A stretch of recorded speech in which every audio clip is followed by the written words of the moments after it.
Fox News contributor and media and politics columnist at The Hill. Joe, good to see you. So what do you think the media got so wrong about this case? Well, it's certainly good to see my old friend Sandra Smith, so great to be back, Sandra.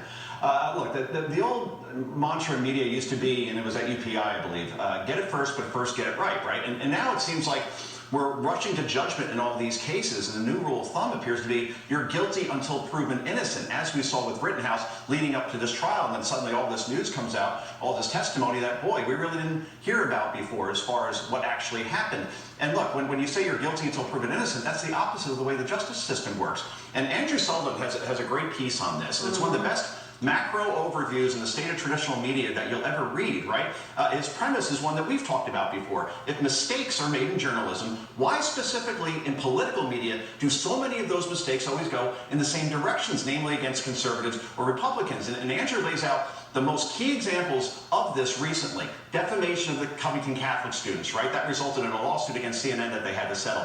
Yeah. The Putin bounties on U.S. troops that the press swore Trump knew about and did nothing. It's not true. The Wuhan lab leak theory being dismissed as a reckless conspiracy theory, even suppressed, and that's because it came from Donald Trump and Tom Cotton. It may very well be true. Jussie Smollett being attacked by MAGA supporters with a noose, mind you, conveniently in hand at 2:30 in the morning in 20 below conditions in Chicago. Yeah, that's totally believable. There are countless other examples, but you know, we have finite time here. And as we've also discussed, the false allegations, Sandra, always get infinitely more media attention than the exonerations, all while zero accountability occurs. I can put this up on the screen, those examples that you mentioned in the Andrew Sullivan piece, when all the media narratives collapse, case after case, the U.S. mainstream media just keeps getting it wrong. You named some of them, but there was also this.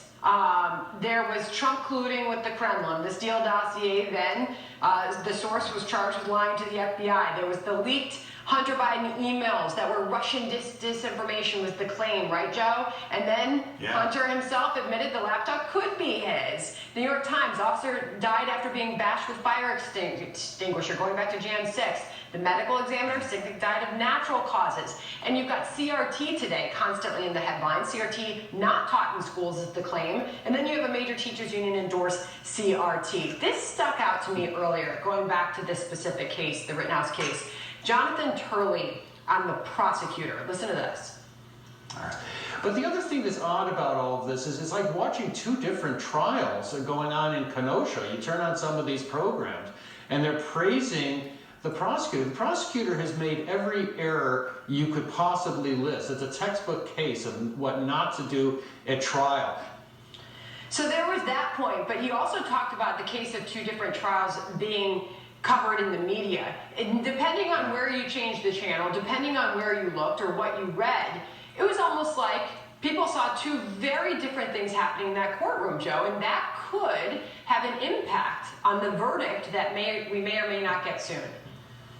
Right. How does this play out in the court of public opinion through the media? And we saw it with Virginia, Sandra, right? When after Glenn Youngkin wins, then suddenly we're hearing on other cable channels how it was white supremacy who pushed him over the line, or Winsome Sears, the first female to win statewide who's a woman of color in Virginia. Yeah, white supremacists elected her. That makes total sense. Yeah. Only in this country can a white guy shoot three other white guys, and racism becomes the primary focus in media. I'll leave you with this, Sandra. Edelman has this thing called the Annual Truth Barometer. And they found this, and it's a stunning number. Nearly 6 in 10 Americans believe, quote, journalists and reporters purposely trying to lead people by saying things they know are false or gross exaggerations. That's a devastating analysis on the media, because it's no longer about human error.